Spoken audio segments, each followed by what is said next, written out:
This tabletop is shiny ceramic and it has silicone instead of grout, so it's really cheesy cheap, but I'm going to paint it, make it durable and super cute. Sometimes you can get away with putting DIY paint on without a primer on slick surfaces, but it's a tabletop, it's going to be heavy use, so I did it, and I had never tried the product. I wanted to try it. It's really good. We have clear formula and white formula. I used the clear because I wanted to wet distress and sand back so that the orange wood would show through. You would use white if you wanted to block all the base color and not have any of that shine through, and it will get you faster coverage that way.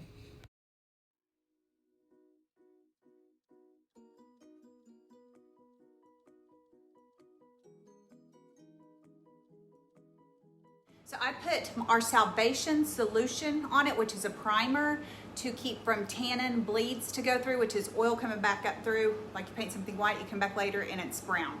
So this will block that, and it also made the correct surface for the DIY paint to stick better. It's good. I love it. It doesn't stink. It washes out of your brushes. So keep watching. There is important tips about sanding and sealing your project. Unsealed.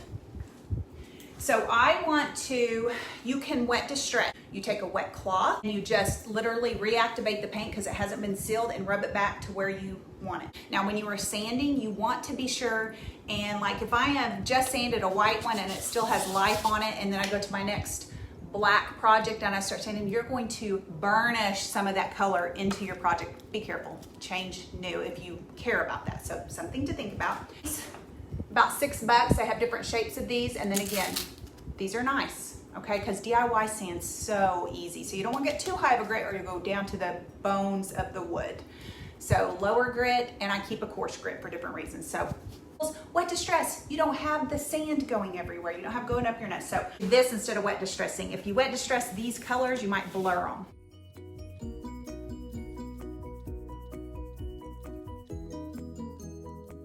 I'm gonna switch to, it's pretty coarse. It's a 120. I may hate myself after using this one. It's pretty high, so it's gonna be pretty. We need to get somewhere fast. Okay, that was 120 because I needed to go harder, faster. 220 is what I hear Jamie Ray Vintage using all the time. Grab some 220, it's a finer.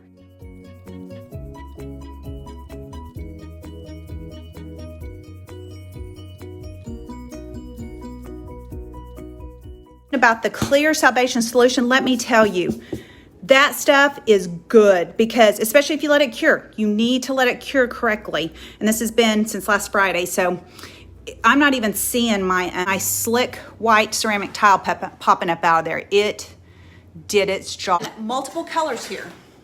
So what'll happen is when I go to big top it, it's going to reactivate that dust, your clay dust from the paint you just did, right? And then it's gonna mar your white color. Working with multiple colors, I got so much dust here. Get you a microfiber cloth. Nail people use to, and it's so unsanitary, right? Because they're like dusting and yeah. Anyway, this is my actual, for my hair shop, for my neck, which is just for family. So get you a microfiber, or a brush, something. You gotta get that dust off. Fiber, and then it'll just suck up, and it's not damp, it's not wet. Don't do that because you're gonna reactivate the paint. Dry microfiber. If you are stenciling or stamping, if you're working with the ink, Iron Orchid ink or the paint, it doesn't hurt to keep you a can of cheap, clear spray paint, like dollar store grade if you need to. Because what I've had happen is sometimes if you use your big top and it doesn't get to dry real fast, it reactivates, it smudges. So what you can do is just keep a can of cheap, clear spray and just spray it a little bit to seal it. If you have time to let that chalk dry, and the ink takes 24 hours to dry, go ahead and you should be okay with your big top. The wax usually doesn't do that to you, smearing. Give it just a real quick shot to kind of seal that so that when I go with the big top, I don't reactivate and smear all the colors. You're not always gonna have that problem. Every project's different. Now, I like this turquoise iris. I do have these available as well. Because look, it's a tabletop and get somewhere fast, right? Now this is gonna build more texture than a roller. So you think about that. But Dion, she uses it like, she'll put hot pink on here, say yellow on here, dip it into the plate, and then that's a good way to blend colors. So if you haven't watched it in person. So let's do this big top. But I'm telling you that, like, I cannot with my fingernail, and it's not even been sealed yet. It's good on my, so I'm not doing this technically correct. I'm just pouring it on there, okay? So again, you wouldn't want to pour it on, let it reactivate, and then start doing, right? Because you're going to smudge it. So maybe I'll just pour it on my brush here. So don't overwork this, because I didn't, because you will smear your colors. So kind of just, you know, put it over where you're working.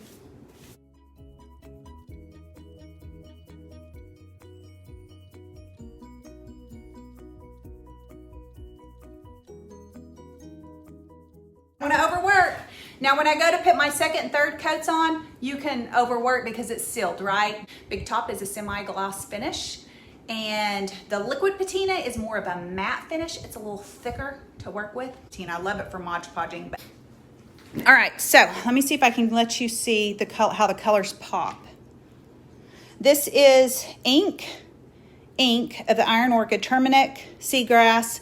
This is Firestarter and Kissing Booth. Those are my branding colors. But, oh, see, I really like how this one, I really wanted it super faded. So I should have sanded more, but colors just, and of course it's wet, so it's gonna look a little different dry. All natural, key, all natural. I like the smell. It's not a nasty, toxic smell. I'm using the paint or the ink, okay? So let's just go, and what I've done just to keep up with this crazy pattern a little bit is just I'm gonna go like that, and then that makes putting these two colors together, it makes whatever color you're doing show up more. So that's just kind of something you wanna think about. Thing under where you're stamping, these are dry because we're rolling so that you don't roll your paint or ink onto the spot.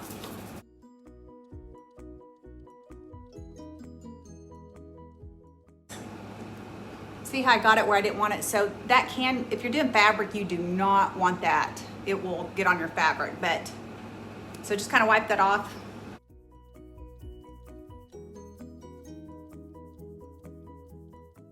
Hold it in place with one hand, rub it with the other. You don't want to smash too hard because these are rubber. Then take your other hand and switch sides, or you'll mar your image because it's rubber, so it'll smash too hard. Oh, okay. It's too dry. Chalk paint dries, well, this is actually clay paint, which is pretty much the same. So let's just, you gotta load and unload a little bit, just like when you're stenciling. There we go. So these are Iron Orchid design stamps. This is their first generation. So unless you find a stockist that bought some of these when they sold them out, you're probably not going to find this one. I don't even know what it's called. I couldn't find my backing.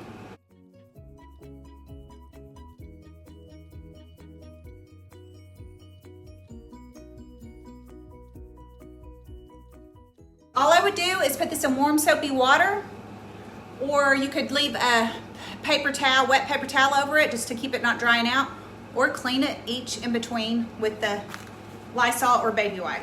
The ink dries a lot slower, like 24 hours. Because this isn't sealed clay paint, it might dry a little faster, but if it's on a sealed surface, 24 hours, it will not dry until 24 hours. I've messed some stuff up not waiting. But clay paints dry instantly, pretty much. So let's get some Firestarter going.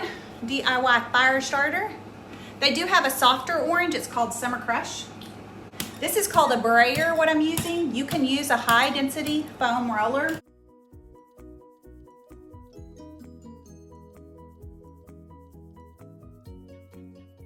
I'm in a 12 by 12 sheet, and then like for stuff like this, I like to cut them out and leave this mounting so you can take it off of this mounting. This is called a mount, and then it has a thin one to cover the top just to keep it clean. So you can use them freehand like this around edges, but I like to cut them and leave them, and I wash them like this. I don't take this off rarely. And then it just gives you a little stiffness too, but they can be done without this. You want your brayer fully loaded all the way around with paint because it won't turn. I didn't know that until I watched somebody's live, and I was CUBANO. You can do floors with it, walls with it, furniture with it. And they even sometimes cut one of these and use them for bigger ones. So this would look good on here too. I actually did it on my live and then it wasn't centered. I thought it was, so I had to paint back over it, which is great. You can just paint back over it. It's not a big deal.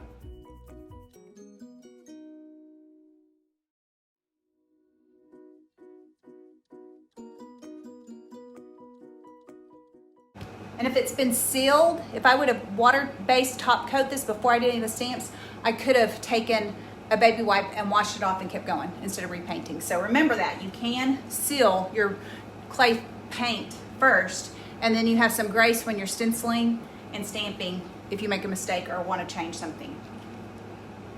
This is so cute. It's gonna look like a little quilt. This on floors and water-based top coat it like several coats and it's fine. And if you really want it to be sure and stick, you would use a more stronger than water-based, but that might change the color of your paint. That's why I always say water-based. It won't yellow your paint colors, but it's not as strong. So I just put more coats on it. This is Tarnished Pearl. It is the most perfect farmhouse white, in my opinion. If you have old stamps from the day, scrapbooking day, try it. Try it with this stuff. It's called Turmeric. I never say that right, but it's a really deep mustardy yellow in the Iron Orchid Design inks. So if you buy these ink pads, you can get them at Hobby Lobby, but this is my Iron Orchid ink pad. Take your ink and put it on the back because that looks orange, not yellow, right? So, and then I went ahead and wrote. That's just a little tip because the black and gray look exactly alike until you put a little dot of it. So just a tip. And then store them like this so the ink will be at the top. My little stamp. And then I'm just lightly, you don't want to get it too, full because then the image won't come off as good either. Okay. And I did get it up here on this edge a little bit, so I'm going to just wipe that off with my finger. You could get a cloth. This won't dry as fast like the chalk paint, so you could talk and do whatever and it's still going to image. Well, my image didn't come off because the paint had dried before I got it there. Okay. Lay it, hold it steady with one side, rub it with that one, then hold that hand steady and use the other hand to rub it. Or just lightly tickle it. But when your ink or your stamp has stuff on it, whatever you choose to use, it makes it more slick. So you gotta kind of gentle so it doesn't blur.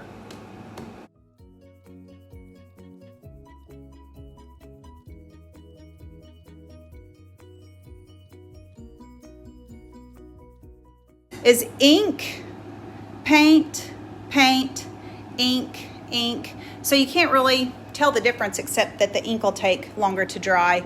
What I've done is I just, you kind of think about when you do this, like some of these are a heavier look and some are more open. So, kind of think it out, take a picture, mark them with painter's tape. What I did to keep up was I just did this one all the way across and that helped me because you get doing a pattern like this and you get crazy and you forget and you have to think too hard. So, think of some things. So probably if I wanted this to last and use in your home, use for your office, and it's ceramic tile, any tabletop, do 3 coats of big top. You think that sounds terrible? It's not. The first coat takes you a little longer to get on.